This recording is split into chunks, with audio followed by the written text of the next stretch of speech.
мислам дека од колегата Трајче Димков неколку пати беше споменато повикувањето на Советот на Европа. Точно е дека Советот на Европа бара од Република Македонија неодложно и брзо да ги подобри условите во македонските затвори и воспитно казнени установи, не само во затвори. Но при тоа никаде нема децидна одредба дека тоа треба токму на овој начин како што владата го предлага да се прави.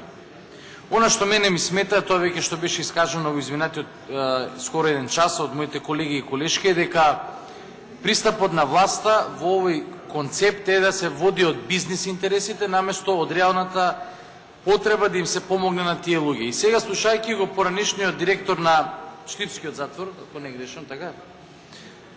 Просто да човек да му дојдат солзи на очи колку се грижи за затворениците. Јас во тоа не сакам ни да навлегувам, ниту да го оспорувам, но мислам дека колега Димков, ако нешто не сте направиле и за тоа сте нотирани како влада, не ви лично како влада, тоа е токму влошувањето на условите во затворите. И наместо да тука се понуди осмислен концепт кој што на крајот на криштата ќе биде предмети на дебата, вие денеска на еден прилично нахален и насилен начин ни давате законско решение во кое што велите, па има и приватни затвори. Кадето има приватни затвори? Во Македонија, во Србија, во Хрватска, во Германија. Фалеш уште да ви излете оно што предпоставим го посакувате, а и приватни судови да направиме како дивиот запад. Шериф, суд и затвор во едно.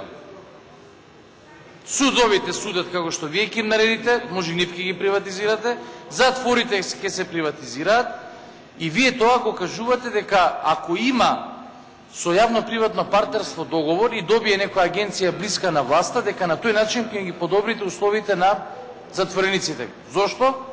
Затоа што нема да ги обезбедуваат и спроведуваат досегашните затворски работници, а сега ќе биле некои фини момци кои што биле на вратите на кафичите и дискотеките. И тоа ќе биде поарно на затворениците со тоа? Не. Ништо не значи тоа. Дополнително со вадењето на постојаната здравствена заштита нема да се подобрат условите во затворите. Па ви имате ситуации каде што имаше во изминатиот период, каде што затвореници со некои и со акутни проблеми, а некои со хронични болести, чекаат на медицинска интервенција и нега полог временски период. И не се третира кон нив на соодветен хуман и достоинствен начин.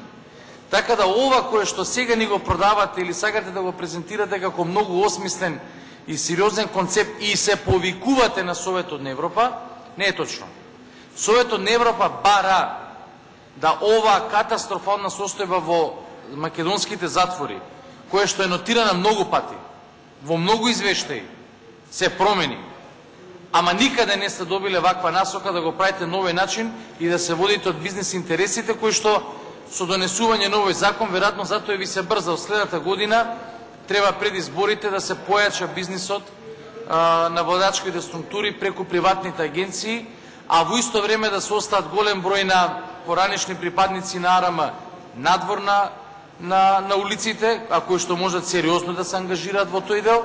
И конечно, кога веќе колега Димков сакате да барате паралели, објаснете ми го овој пример. Како е возможно во јавното предпријатие Македонски шуми, кое што е континуирано во банкрот, ова собрание на неколку пати му ги брише долговите пословна давачки према државата. Превработено е, должи по основна сречи се сите давачки кои што ова собрание му ги брише, да вработувате 200, 300 или 400 луѓе.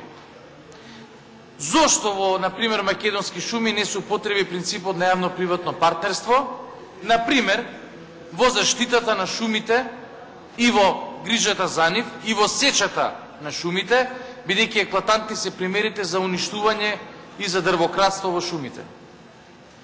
Кога ви треба јавно предпријатие за вработување на партиски војници, ги отварате вратите, а знаете дека е бунар без дно.